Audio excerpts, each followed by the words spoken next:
دعائے نصف شعبان المعظم۔ ترجمہ: اے اللہ عز و جل، اے احسان کرنے والے کہ جس پر احسان نہیں کیا جاتا، اے بڑی شان و شوکت والے، اے فضل و انعام والے، تیرے سوا کوئی معبود نہیں، تو پریشان حالوں کا مددگار، پناہ مانگنے والوں کو پناہ اور خوف زدوں کو امان دینے والا ہے۔ اے اللہ عز و جل، اگر تو اپنے یہاں الکتاب یعنی لوح محفوظ میں مجھے شقی یعنی بدبخت، محروم، دھتکارا ہوا اور رزق میں تنگی دیا ہوا لکھ چکا ہو تو اے اللہ عز و جل اپنے فضل سے میری بدبختی، محرومی، ذلت اور رزق کی تنگی کو مٹا دے، اور اپنے پاس الکتاب میں مجھے خوش بخت یعنی کشادہ رزق دیا ہوا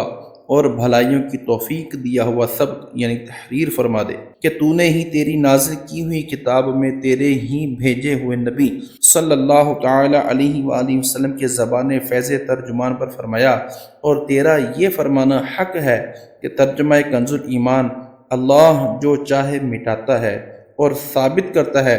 اور اصل لکھا ہوا اسی کے پاس ہے۔ خدایا عز و جل تجلی اعظم کے وسیلے سے جو نصف شعبان المکرم کی رات یعنی شب براءت میں ہے کہ جس میں بانٹ دیا جاتا ہے ہر حکمت والا کام اور اٹل کر دیا جاتا ہے، یا اللہ آفتوں کو ہم سے دور فرما کہ جنہیں ہم جانتے اور نہیں بھی جانتے،